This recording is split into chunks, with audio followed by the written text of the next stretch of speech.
It's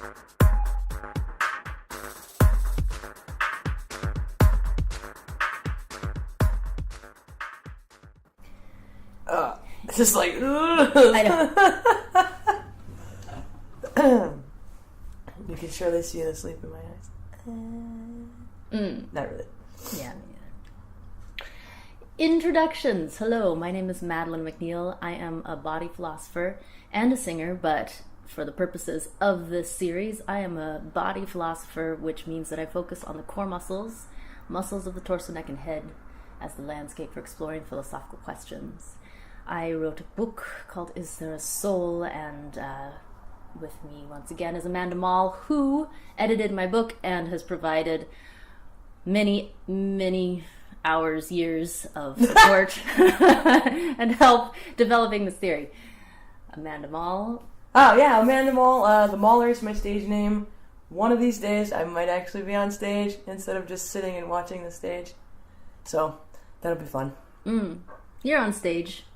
Well, I am, but I'm mostly emceeing things. I'm going to start to do actual stand-up. So I did my reconnaissance last night. What are the lights like? How do they get your ass off stage? Who's there? Who's laughing? What kind of things are they laughing at? What is the percentage of dick jokes? A lot, apparently. I want to see it. I haven't seen you perform stand-up. Yeah. Well, I'm writing some crap right now. It's either going to be the, yo, I'm the Mauler, and what's that shit about? Or like, hey, Buddha, that's funny, right? Because, like, last time I was on stage, somebody said, like, don't make fun of God. And I was like, this is like the oldest concept available to us since, like, it's like, we're humans, we learn how to eat things, and we learn how to believe things. And so it's like one of the oldest things a Western culture can tap into, something that everybody has some kind of awareness about. It's common ground. It's easy to, like, connect with somebody to make fun of something. So now I gotta shift into the new age and make fun of Buddhists. So I don't know. I think you should still make fun of God because this is a very God town. Yeah, it is. And that's probably the reason why. I feel like people, they have this kind of like checklist of what not to think about or what not to say, because then there's implications for how it'll affect their lives or their business or something like that. And in different places, it's not as a big deal because it's not such a God town. So everybody loves the Lord. Yeah. That's cool though. I'm starting to come around to it a little bit and try to empathize better and connect and understand better instead of going like it just like going like does not compute, no logic. Instead of doing that, I'm trying to come around and figure out that the idea of having some set of faith, of some set of awareness about the ethereal, that makes a lot of sense for a lot of people. And it's very important for people having hardship, for people trying to find guidance, for people making plans with life to try to assume and believe and have faith in a superstructure around plans that, that doesn't hold them quite as responsible. So sometimes it forgives your responsibility for your actions, or forgives kind of your get after itness. Like, I'm just going to put it in the Lord's hands and then something will show itself to me. But it's all perceptive. Whatever sign you're getting is still a perceived sign. So... I just wrote an essay. I didn't read it, but I saw it. I'm excited. We could talk about that a little bit, and we are actually going to talk about death. Which is how's my dad got? Which I don't. Oh wait, eyes open. Which I don't mean entirely like the existential. Bum bum bum. I'm going to die. But I also just mean how we plan for it as a society, and how, as a society and a culture, we think about it, how we create culture around it, and then dealing with issues like climate change or war, or how it's culturally perceived to think about it, and then how do we plan society. to live with those ideas. So you were saying that people have a relationship with this ideological structure of religion because it helps them. And I believe that they believe that. And I think that's important. Mm-hmm. It would be really shitty to take that away from somebody, Right. the importance of their belief, right? Mm-hmm. I think you can redirect it in certain ways. I think you can give people more ownership of whatever they're doing Mm-hmm. and get in touch maybe with their soul self and kind of... I like to try to pull somebody away from their soul. Mm-hmm. Pull somebody through their soul would maybe be a better way to say it. Mm-hmm. Instead of going like, the God is in me and I'm going to give you my bits of God. I don't want your bits of God necessarily. I want that your bits of after learning about what it means to have faith. Because I don't have a whole lot of faith in anything. Well, from my perspective, what I do is I move through a lot of those experiences, so emotional experiences in a lot of depth and detail, love and joy and sadness and, a whole range of emotional experiences. As a singer, I just move through those very fluidly and very deeply. But then also the awe experience, which I argue is the core posture of yes. So if I'm singing and I'm just singing on an awe,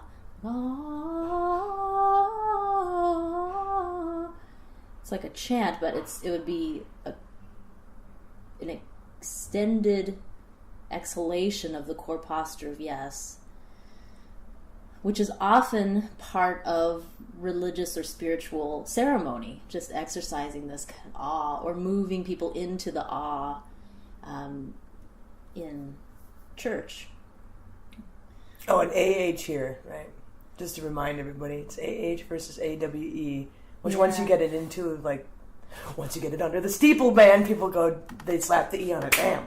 Yeah, I think that it's both. I kind of use them interchangeably. Yeah. To move into an awe of AWE of wonder is something that religions do, and then that I talk about and do for myself because it's great. Because it's the pose of yes, and it helps the core musculature. So I recycle that. My explanation is one of that it is for the body. So I'm exercising the body for the body. Whereas I think other people will interpret that awe as something that is connected to something that's not body. Yes. You said ethereal. Yep. And that's part of what the essay was about, was that I called it a new activism challenging the hierarchy of self.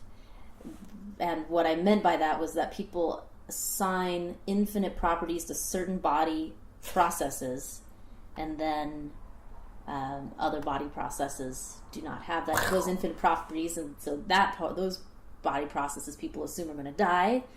But by doing that, people create culture and lifestyle around that favors, that tries to exercise or over-exercise those infinite designated processes. Of the self, okay. Oh, yeah, like the soul, awe, or the emotion, certain kinds of emotions like love, consciousness, bliss, mind, even just over-exercising the mind, thinking that the mind has this infinite property of being able to generate all of these thoughts and ideas having properties, or is infinite designated properties also. So I take those human experiences and then I define them as body processes with the core muscles involved. And so I think when I approach trying to communicate with people about those processes, I just offer different explanations. I'm like, yeah, I have those same experiences, like the experiences we have in common. this is the different explanation. And I would argue that my explanation is a better, it structures a perception of self that would then better structure a society that's sustainable and that's balanced. Because people that exercise parts of the self to exhaustion, yeah, don't have room for it. Doesn't we don't know how to hold that accountable. We don't know how to remedy, obviously, like, but they're incredibly abstract experiences as an average person would explain them. So finding a solution for that exhaustion, most people don't even recognize the sensation of exhaustion. And so finding a solution for that sensation of exhaustion it's not even on the table. It's not even in the kitchen. It's like outside, hanging on a leaf somewhere, and we're waiting for that leaf to fall. Past smashes into, oh, that was weird. Not just like that leaf thing I don't know about. It's like I'm trying totally leaving the analogy there, but I think that's true, and I also think that when people are exhausted, they might rationalize that exhaustion as a good thing because it fits within the paradigm of these infinite processes being the best, the most superior, and these body processes being like inferior. So it's like a demonstration of degrading the body in order to achieve that higher blah blah whatever. Yeah, it's almost like a demonstration to bad form.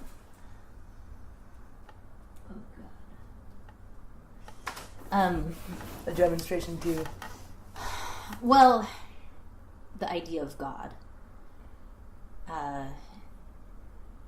It's like, hey, this is, I believe this, and this is how. I degrade the body, I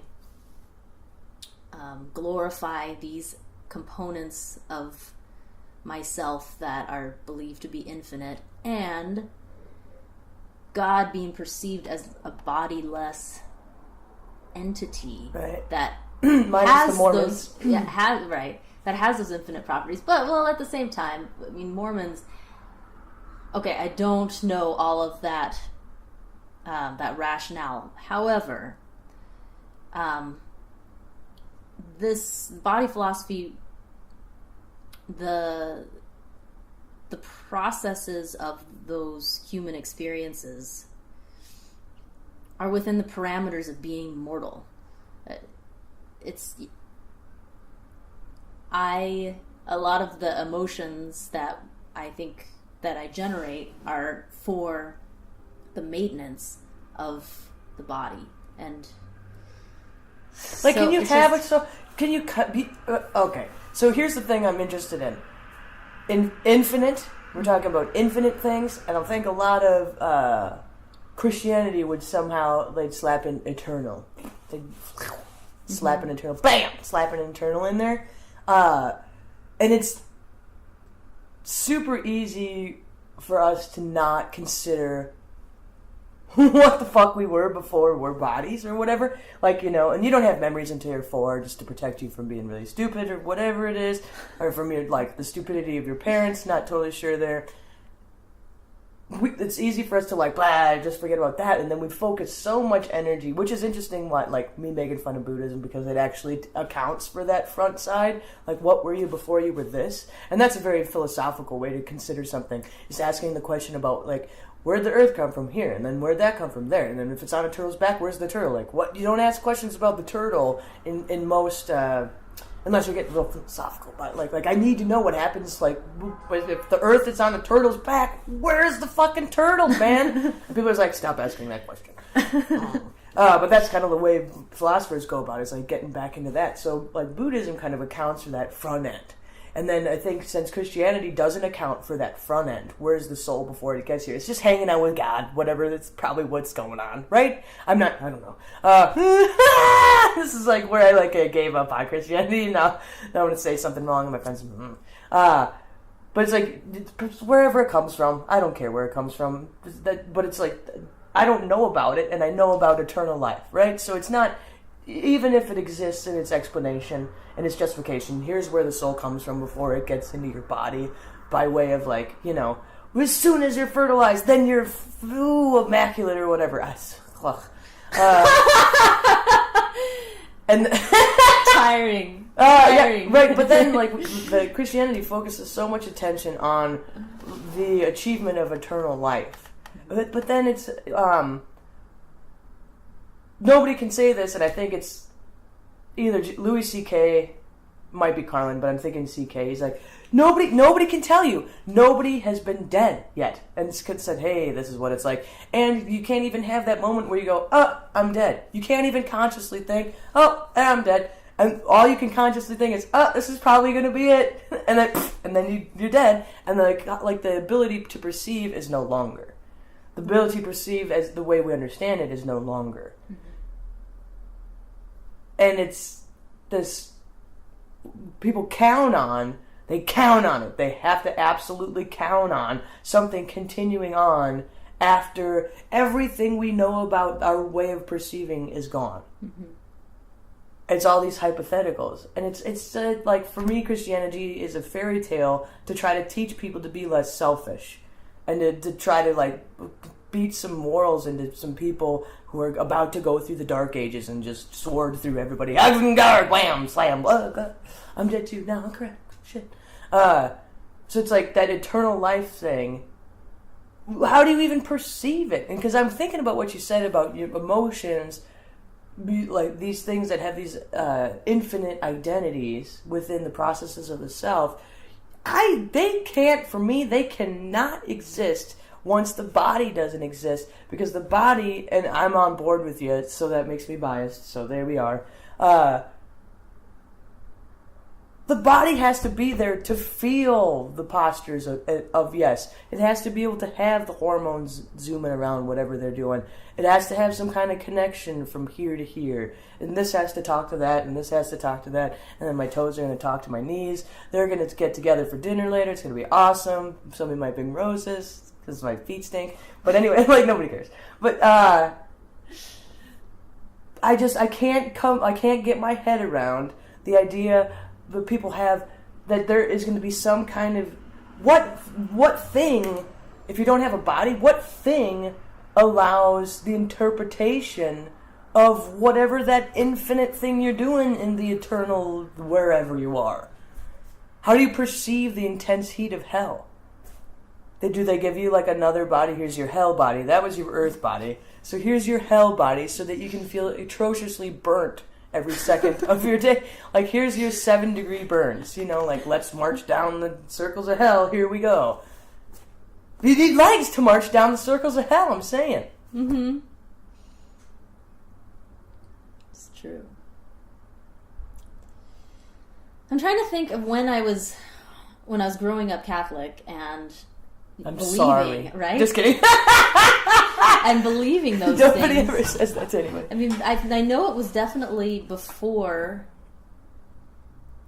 So as a child, I get wrapped up in these imagination experiences. Mm. And in those imagination experiences, according to my philosophy, I would say I'm self-generating sensory experience. And I didn't question anything. I didn't realize that I was even in these imagination experiences. I would just move into them. If somebody talked about going to hell or something and feeling burning, you just assume that, or I would assume that I would have those faculties without even realizing that I would even be perceiving with my skin or perceiving, seeing. So I guess that just didn't even occur to me when I was young. But then as I get older, I realize that the senses have, that the senses of the body are finite?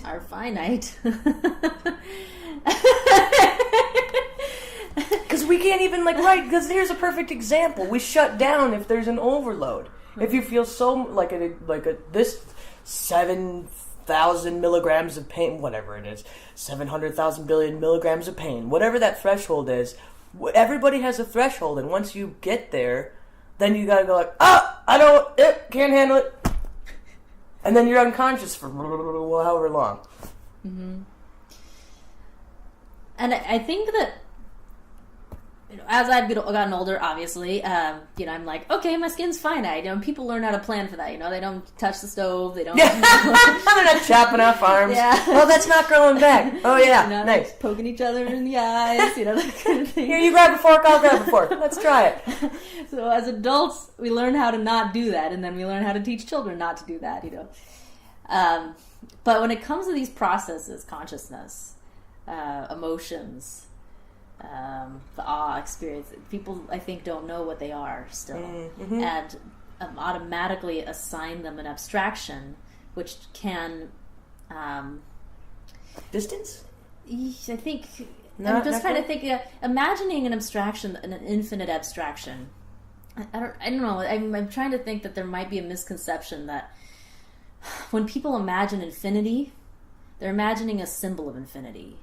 Oh, but there is a symbol. Yeah, but there is a symbol for it. But I think people they are incorrect because they think that symbol is actually infinity, or something like that.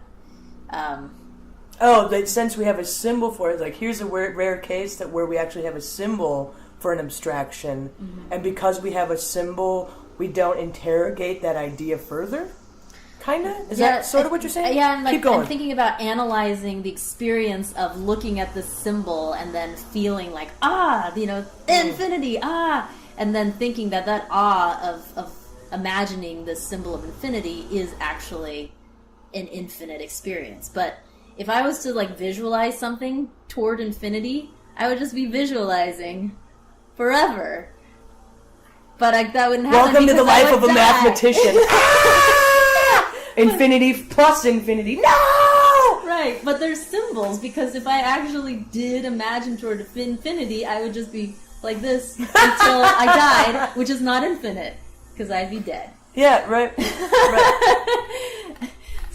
I think it's a matter of being more precise about what is actually happening, which I think people do. I just think that I've added another element, core muscles, which are finite, as part of this process. It's part of the processes of consciousness, part of the process of emotions, and knowing that it's part of the process, and knowing that it has parameters of being finite also, then I don't have any problem imagining the self as, and all the components of self as being a body, and then figuring out how to live life knowing those things. It's just not that big of a deal. Right. So I think it's a combination of just not knowing, but then it's also just the desire to be infinite, because people don't want to die. Oh, for sure. Legacy. Yeah. Right. But climate change is an interesting... I mean, it sucks. But I'm going to say it's interesting right now. Because that... trying to... let's say as a religious person, trying to address it, thinking about people collectively imagining the death of all humanity, it seems like the only way for it to fit within the Christian narrative is to imagine this what is it, Revelation? Is that Apocalypse? The Apocalypse, the second coming. Mm-hmm. And it just fits right in the narrative. It's complicit with what is happening with climate change, and so I take extreme objection to that, because I think that to address climate change, you have to think of the self as body, you have to think of all humans as bodies, and then understanding that reality then can make plans to address this problem in terms of caring for bodies. Right. And that's one of the arguments that I don't personally hear very often, is like, we have to save the planet. Normally the rhetoric there is to say we have to save the planet for the planet's sake. It's never true. You have to save the planet for our sake. And by just assuming that the second coming may take form in whatever happens at the extreme points of climate change, it forgives action. It forgives the set of responsibility. It says, this was fated to happen. We shouldn't try to get in there with our tools and mess around with it, because then we're just going to cause all these kinds of explosions and volcano splashy, lava, leg, whatever. So there's kind of that, both of those together there. And I have people, like, I don't understand. I have friends, I have a friend in particular who would argue that this is just the cycle that the world goes through naturally. And it's all bullshit. And I go, what about the rate of change? Would the rate of change, would it be any different? And there's like nothing to say about that. For me, it's obvious that the rate of change is accelerated. Why? Yikes. And whatnot. I gotta stop, like, eating fucking fart beef, like, the methane, no, nah, whatever.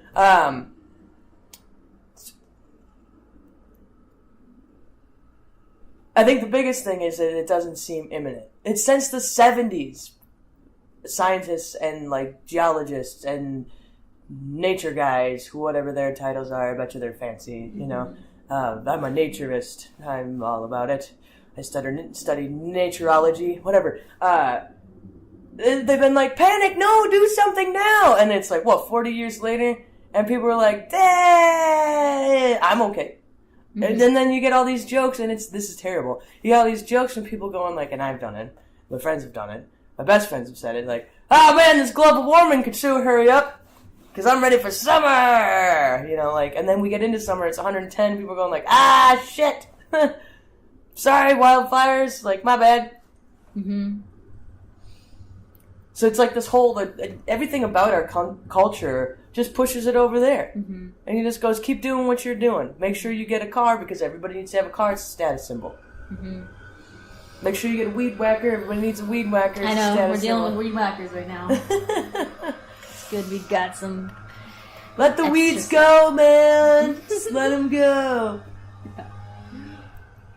That's another interesting concept, is that humanity reshapes entire environments towards aesthetics. Right? It's not necessarily only functional. It's that we reshape environments toward aesthetics. That's kind of probably not part of the global plan. If Mother Earth has an idea about what she's supposed to be doing, she probably wasn't like, well, I think I'll get a Brazilian wax all over America. just tear that shit all up. I don't know. Just plow it down. That's awesome. I think there's a couple things. Sorry, that. No, it's okay. I'm gonna also enjoy some tea here. Yeah, let's enjoy some tea. The aesthetic thing is interesting. It's when I was in Korea, when I was teaching English in Korea, there were little gardens outside all the businesses. We had a train station, a tiny little train station attendant, and he had a tiny little house alongside the train tracks. And he had this tiny little garden, and it was just from there to there, and it was just so cute. Maybe 6 little garlics and 10 little pea plants. I don't know. It was really sweet, and that was a part of their. It was just normal, a part of their culture. Whereas here, it is. Aesthetics is an interesting word. It's about creating a decoration and part of it is people would say our sensory stimuli would be overwhelmed if we really took into account each and everything. So by standardizing what pretty is, standardizing what a good lawn looks like, standardizing what good trees look like, standardizing what a cute little garden looks like, helps you just go, oh, that's a cute little garden, keep walking. It doesn't, you don't have to attend to every moment. You don't have to be exactly in the moment interpreting every single thing around you, because you just... And I think that's kind of funky. Like, if we had to, like, our sense of awareness, and I think indigenous cultures indigenous people who don't come into contact with all this standardization and the kind of industrial kind of, like, pave it, and they're very stereotyped, even in the way that people like enculturated people perceive them, to go like, wow, like they can see that footprint and stuff, and they can smell that thing, and they can tell that branch has been bent, and like just a sense of awareness of what each individual thing looks like, because it becomes heightened and becomes a curiosity to the enculturated people. How do you even do that? Whoa! And so that lack of attentiveness, whatever, that does that, and I tell it what to do, not it tells me what to do. Mm-hmm. It's like I've gained control over all this shit, which is absolutely untrue. Mm-hmm. Like, go control the wind, do it, go ahead. Ready, go! Didn't do it, I didn't. Alright, well, fine. No. I've got this really big fan. Like, okay, create a weather system, go. No. This is going to burn my face off. It's a difference in what people find. There's a difference in pace. It's a difference in equipment. People having just legs to move around as opposed to having machines to move around in. The quickness that people can move around. The kinds of things you have to pay attention to when you're driving are very different than what you pay attention to if you're... when I walk a lot, so I pay attention to the traffic, but the pace allows me to have those kinds of moments much more often of paying attention to small things, which I do, which I really like. Having been a walker, not a driver, for a long time, I look forward to all of those small experiences, and really, I go on urban hikes, I call them, so I have a lot of wonderful moments, and they're moments that I want to share with people. I'm thinking like, oh my gosh, that tree has cherries on it, I'm gonna go pick those cherries, good cherries, and there's no one on the fucking road, and I'm like, missing out on these cherries, everybody! Cherries! That rose is awesome, and none of you motherfuckers are going to be able to smell this rose because you're driving too fast in your car. I mean, stop and smell the roses. I know it's very cliche, but damn, it's true. Because they're nice. But then, in Korea, that attention to those gardens and having a sense of this plant growing, and then you can eat off of this plant, and then planning for it to die, and then replanting that kind of emotional that knowledge, which is an emotional knowledge, because you're like, the plant's gonna grow, yay, plant grew, yay, I get food, oh, blue beautiful food, oh, the plant dies, next plant. That's just something that's not here as much. I mean, people have gardens, but they're not outside of the business alongside the road, where it's just a plot this big from the building to the sidewalk, and people plant food there instead of a shrub. Yeah.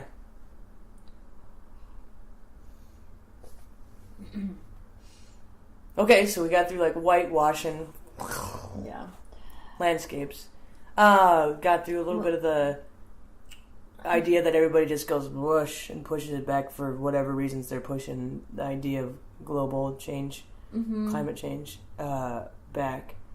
That fits into the Christian narrative, so people go like, yeah, okay, bring it. Like, I believe in God and I prayed today, so I'm going where I want to go. I really want to talk more about, like, the preparations for death. Yeah. Is there anything in particular? I think one of the weakest points that we have as a social culture is our perception of death. I think psychologists have tried so hard to do any kind of research on grief in order to standardize it and help people through a process. I do agree that grief is a process, but it doesn't have procedures. Right? Your dad's dead, my mom's dead. A whole lot of other people are dead.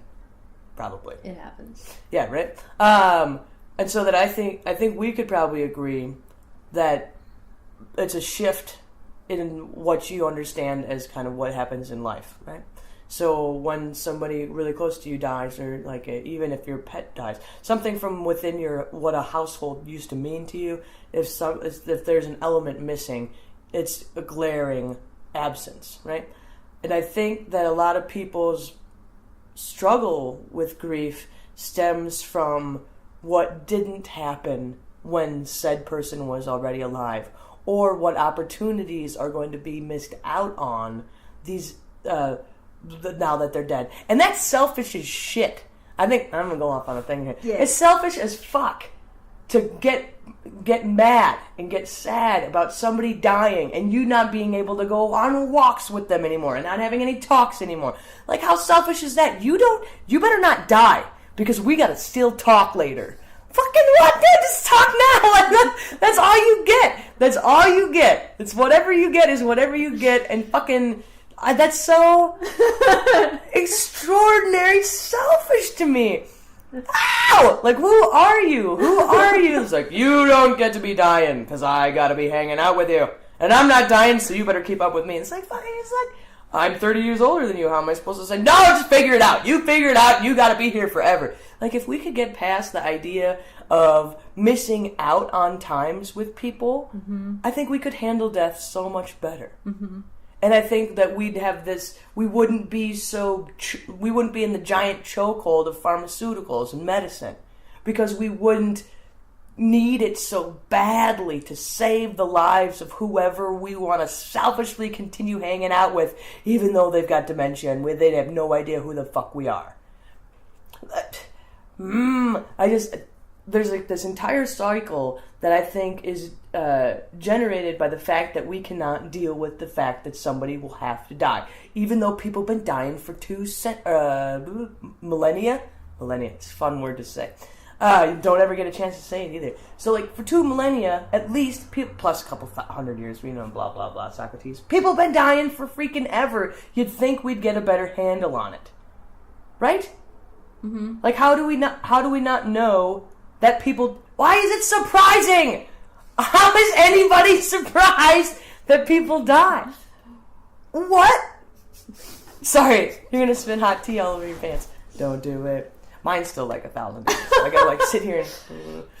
But you'd think people would figure it out by now. And I think part of it is just like one of those subjects. This is the thing this is kind of why I need to talk about death. And like, because everybody's got a dick joke, right? And subjects of humor, right? So whatever. So subjects of, it's easy to cuss and talk about cunts and vaginas. And then everybody laughs because you said vagina because we're all in 3rd grade. I don't understand. But the subjects of humor are often... the things that need criticism, cool things that need pointed out because nobody pays attention, and taboo subjects. And the taboo subject, it seems to me, is death, and nobody talks to you about it because, one, you're going to be too young. You're going to be too young for me to teach you what death is. And as soon as you figure out a bird dying or a pet dying, it's going to be the end of your innocence or whatever. And so we protect people from the knowledge. It's not a bad thing. It's not a bad thing that somebody dies. It is a necessary thing. The organic matter, hello, If you, like, I don't know, if you live to be like 200 years old, I'm going to be really, really worried about whatever's going on with you. And I'm thinking that you're cheating with some machines or something. Whatever. And highly unnecessary for anybody to be alive that long. What's the point? What's the point? And then you get into these, that's a really interesting thing too, is the idea, like, King Arthur, that one soldier, or that one knight, he has the chalice, of the eternal life or whatever, and he has to blah blah blah, and like, or magicians, right? Like this kind of like whatever they are, and that conundrum of having infinite, you know what I mean? You're alive for however many. Merlin, that's what it is. Mm-hmm. So Merlin alive for hundreds and hundreds and hundreds and hundreds and hundreds of years, and then werewolves and stuff, and all these kind of mythological creatures, mythological creature, that have this kind of eternalness. And how, like, people have such a conundrum about that. Like, how can you couldn't actually love someone? And it's like, well, love is eternal. Duh. But that other person isn't also eternal. So love can't, like, by definition, love can't be also eternal.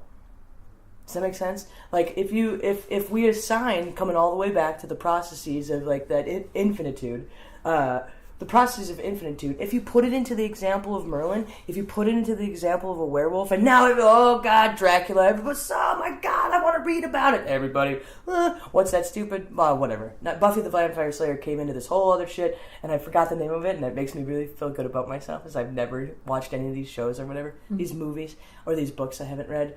But the people in the society that we're enculturated in have a real problem trying to reconcile that thinking of what the thinking would be like to be alive for that extraordinary long period of time, and then to be one of the few. And what if you don't like anybody else? 200 years ago, he fucking played this shitty prank on me, and we're not friends anymore. Like, you can't have... for that extended time, the idea, like, those concepts that we find it easy to say are infinite because we're still working on them in this 70 to 80 years. Once you just, like, kind of slip it over into that other camp, we go like, that's totally impossible. You must be divorced like 19 times. I don't know, something like that. Mm-hmm. Rant over and also circling back. I know, there was so much in there, and I took it all in. Gross. Just kidding. I love saying that. It's my favorite thing to say. I had pancakes today. Gross! I didn't know pancakes were dirty. Now they are. I liked what you said about death not being a bad thing. I don't know if I don't think it is either, but I liked that you just said it so strongly that it's just not a bad thing, because I think from things like statements like that, culture can come out of it. There's ways to have celebrations about death and art about death. And we kind of suck at it. Americans really suck at it. Well, I mean, in the religious cultures, there's a lot around death. In that, and all these phrases, in a better place now. I'm sorry for your loss. Well, there's a lot of death in the Bible. And then because there's a lot of people in the Bible. Right. Duh! If you're a person, you're going to be dying. God damn it! Well, I mean, I think about like the death of Jesus, and oh man, it's like, I'm thinking to myself, do I really want to talk about this? No, well, you don't have to. No, I am. I'm going to talk about it because that narrative is a very explicit, kind of. It's a narrative that people value around death. This idea of this person who goes through tremendous amount of suffering and torture till death. And for me, because that infinite life is not real, it's not a possibility, all I focus on then, as far as its applications to society, is the fact that this person at 33 or whatever went through this excruciating process and then died. So what kind of example does that set? With the knowledge that, like, once Easter hits, man, I'm back. Right. I mean, what a narrative that is. What a narrative that is for people to live their life. If you pay attention to the front end of it. If that's and then, it. But it's like, it's supposed to be symbolic, right? Most of the Bible is supposed to be symbolic ways for us to understand. Because I think if God actually, like, I'm going to try to get into this mode. If God actually tried to talk to us, I think it would be incredibly overwhelming. Do you know what I mean? Like, if that's why the Holy Spirit's like the Bernie Sanders. It's like, no airtime, nobody. Like, the only time you ever hear about the Holy Spirit is like when he shows up and is like, "Hey, God wants you. Here's your message." Well, God doesn't exist, so it wouldn't be overwhelming. But I'm trying to like put myself into it. The communication. This is why I think the Bible is very, and people take it so literally. But it's supposed to be. I think it's supposed to help translate. I'm God, and I know all this stuff, and like, here's my species. Like, how do I talk to them? How do I get through to them? Well, they seem to like stories and stuff, so let me give them a whole bunch of stories. And they're supposed to be symbolic. They're supposed to be representative. You're supposed to suffer, like, happily. Oh, yay! Yay! You're supposed to, you're supposed to do exactly what Jesus did. Right. Well, and then knowing that you're gonna, and then you can get through that suffering. The only thing that gets you through that suffering is knowing you still got a relationship with the big guy upstairs. I completely agree.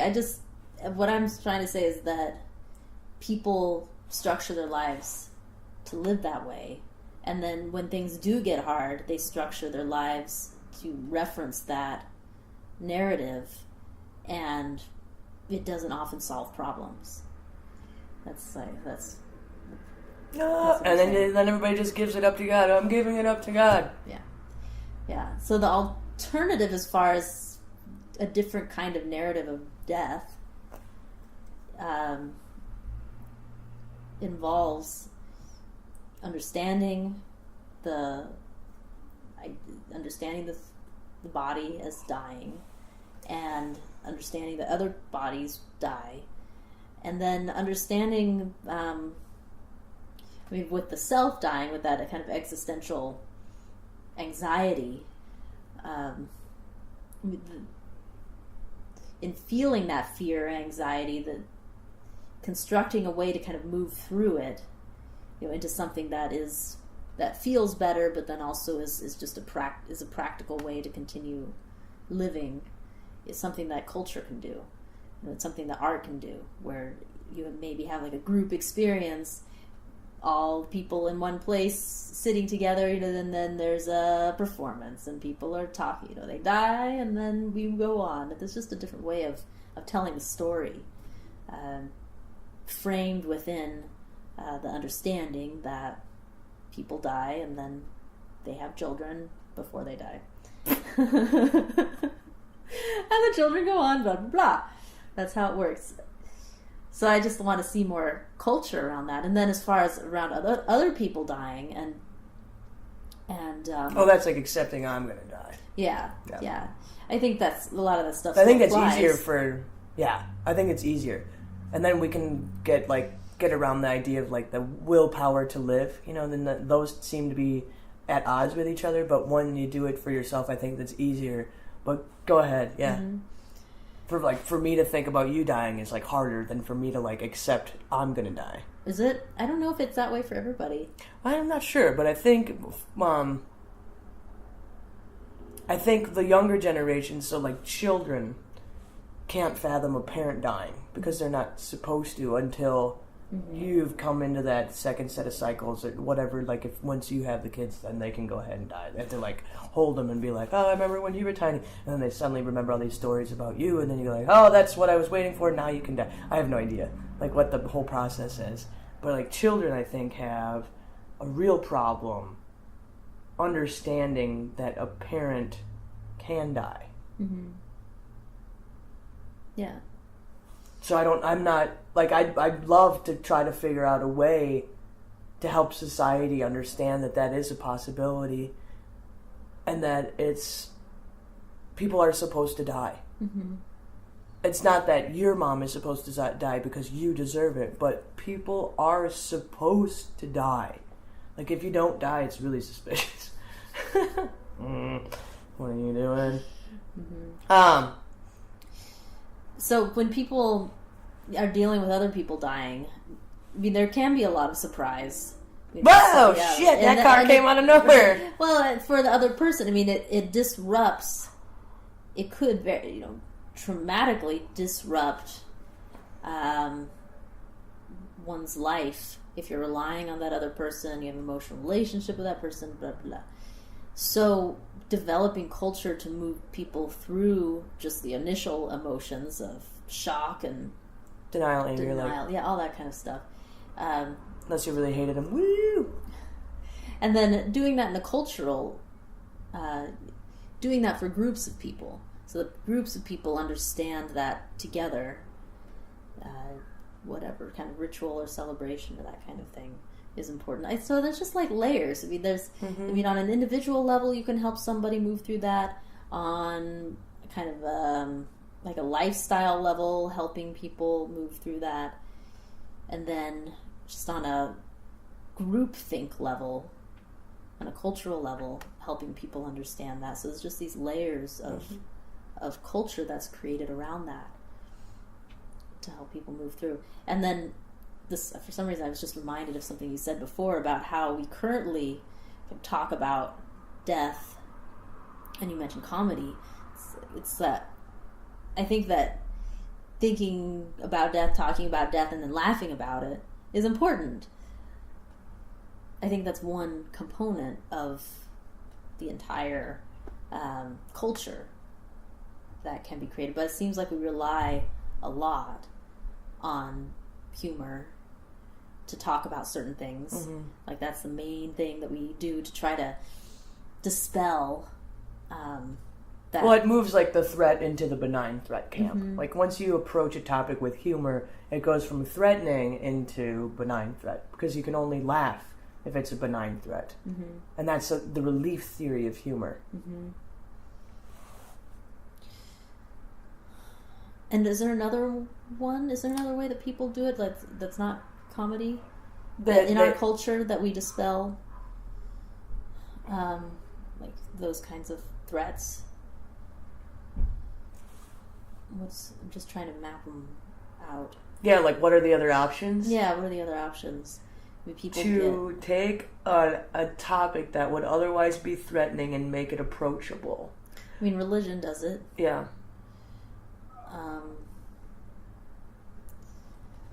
I think a lot of people, I think, come in, like, I'm thinking of, like, I think other arts. I think almost any art, because a lot of the artists that I talk to, and I would just poll people from the open mic I hosted and say, like, yo, like, what is the purpose of art? And it was, like, emotion. Or like connection. Mm-hmm. And I was thinking the way that my impetus into this whole kind of idea was that my husband just finished his novel. Like, right? And novels, like, and I've heard a bunch of people who are fiction writers say the reading of a novel is getting into the mindset of another character, getting into the emotions and the motives and the procedures of another character. And then that can be the thing that exposes you to a whole other reality. So life is full of like a reality as we perceive it, right? Mm-hmm. I'm going to go back up just for good sake, good karma's sake. Communicate. And then we have the opportunity, imagination, the opportunity to get a whole bunch. We can have our reality so filled with a whole bunch of realities that it's like the super reality, And because like through art, we can gain experiences that we haven't personally had. Mm-hmm. By socializing, we can gain experiences that we haven't personally had. By imagining, we can have experiences we haven't had. By creating art, we can have experiences that they haven't had and I haven't had. That I don't even know if anybody's had this experience. And you can have that kind of crazy reality. If you play surrealist games, you can have realities that are completely impossible. And so it's like, I think any art has the potential to approach topics, and certain people are ready for certain topics, at certain times. Mm-hmm. And a lot of people aren't necessarily ready. So here's an interesting thing. About 4 years ago, I just grieved for everybody I knew. Everybody I know who's going to die, I grieve for them.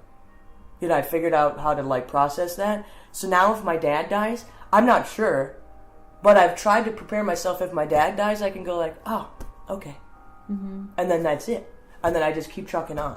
Mm. If my brother dies, I go, oh, my brother's now dead. Okay. And then I just keep trucking on. So I've done this. Gabe, my husband. My husband is going to die. I'm going to grieve him now. And then I got it out of the way. And all the days that we have for now till whenever are the days that we have. And so when you're talking earlier, I was wondering why I did that. Mm. And I didn't find a whole lot of pain in the procedure of doing it. And I wonder if that is an approach that's viable for anybody else outside of me. Mm-hmm. I like that a lot, actually. What am I doing with that? It's an exercise. It's a preparation for. It's like a practice session, but it exercises when you... And it wasn't nearly as hard as when my mom died. Mm-hmm. Do you know what I mean? Because I'm basing it off of what that was like. Mm-hmm. So I gotta imagine it's gonna be almost as shitty. If I imagine it's probably gonna be about as shitty as that was. Mm-hmm. Or it couldn't be any shittier than it was. It's probably not shittier than her killing herself. Right. However, my dad and my brother die are probably not gonna be that intense. Right. Unless they're camping. I'm dying to death. That intense joke so much. So I don't know. It's do you think that the culture is capable of such a practice? How would that relate in body philosophy? Because it was before I met you. Mm-hmm. So, and I was also a disgruntled, worshiper. Fuck that. Were you? Oh, I was just anti-God. So anti-God. Oh, okay. Yeah. I was that shit is fucked. And people, if there was any kind of agreement about, among fucking... And there's, 5 really mature religious people, who go, most religions do exactly the same thing for everyone. And if we can do this and this and this and this, that's it accounts for everything. And it's all the scientific theories account for it, blah, blah, blah, blah. There's 5 people like that in the world. It's an understatement, but... Well, so much about religion is people just arguing with each other about the right way to think about it, which is so counterproductive, I feel. I think it's against the idea of what religion is supposed to do for people. I think I want to go back. Go. To that exercise, because I think of that as an exercise. I mean, moving through those emotional states to grieve your... people close to you before it happens is an exercise, and just I haven't done you yet, by the way. Okay, and just practicing sport or something like that, you just get better at it over time, so that you can move quickly through that process, and then moving quickly through that process, then you can move on, get something done. I'm thinking in sports, just now that I've learned how to throw this ball in this way, now I can coordinate it with the other things that I need to be doing in the sport in order to be this kind of master of my sport. So I kind of think of it in the same way. I mean, emotions very much are an exercise for me. So being able to move through that process of death quickly, that grieving process, and then so that you can continue to move on with your life, I think it's awesome. I think that's a great strategy. So it's just not a complete interruption of life. I mean, you still go through the process. It's still healthy. It's not as laborious. It's preemptive. Yeah. Sort of. And so that it's while I have the capacity of a regularity in my life. I have because I've been allowed, because I have a regularity in my living style and I have like a certain sense of comfort and a certain sense of safety, it is easier to approach the idea of grief and to approach my memory of grief and my recollection of the process I had with grief and the wherever I'm at now with however I still feel about my mom. It's much easier to approach when you have, like, when a person has that structure around them. You know, when I can, you know, feel and go, okay, and then move on. And I think doing that individually could be good, could be lonely. So doing it with a group of people also could be effective. And in religions, people do, like, I'm just thinking the Christian church, I mean, do move through, the Catholic church at least, you move through a kind of death ceremony every single week. I mean, death of Christ kind of thing. Blah, blah, blah. But making it, which I don't like it. I don't like that narrative. I don't like the interpretation of what it is. I don't like it how it makes people think. But this I like. I like the idea of moving people through the deaths of family members, you know, death of self, and trying to figure out, or just doing it. So I think that's a good solution. And that would be really interesting. I would love to come back around to it, because I'm like, you know what I mean? I'm making it up as I go. And I just made it up for myself because it seemed to be the thing. Because I was sure I was like never going to talk to my dad, and that was part of the impetus of it. But now I'm talking to him again. Yeah! So exciting. Woo! And so I was just like, well, I'm just going to get ready for this because I'm never going to see him again, and then probably the next time I have anything to do with him is going to be he's dead. And I'm just like, he quit smoking like 4 months ago, and I was just sure he was just going to get cancer and die or otherwise, you know, or whatever. So it's just like, well, he's a smoker, he's going to smoke until he dies, and then he's going to be dead, and so I'm just going to do this now. But it would be really awesome to, like, maybe, you know what I mean? I'm sure I did, like, whatever through it. And if my dad dies right now, I can't say that I wouldn't break down and have a big struggle, right? I can't say that. But I can hope it. I can feel more prepared for it. But it would be awesome to see, like, you're like, Madeline's program for structuring your anterior core musculature into these emotions in this order for this amount of time. Like, I think that would be awesome to try and see what happens to the way my body speaks to my consciousness and the way that kind of filters back down through and what it does like for my thinking about it and my feeling about it. I think that would be awesome. Like, I would love to try a little. If you wanted to write a thing, I would love to try that and see where it, like, puts me. And I'll be like, all right, here's my update. So, and it's exactly the same. Thank you. It's just reinforced. I have no idea. I have no idea what it would be like. Yeah. But that'd be awesome. Another project. Ah! I'd be open to it. I think I just, I've been doing more. So you'd be doing thinking. like talking, writing. Yeah. I've been doing less projects. Because it seems like you're just slogging through like a bunch of the things that have popped up in the last 2 years, and like just coming through those points instead of like, here's a whole new one. Oh God, put it at the back of the list. I really do like the idea of creating ritual around death. I think that's more of what I'm interested in. But that could be part of it.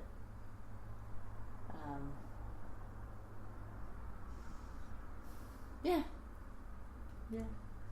I mean, I think ideally, if I had my ideal, I would be a kind of traveling philosopher to different places that had a foundation, a structure, a building where people like me who pursue arts and then also pursue body philosophy could stay and do their work, do projects. You know, there would be like a performance space, but it would have this attention to the contemplative. It would also be performative, but there would also be contemplative, and there'd be a chance to develop skills.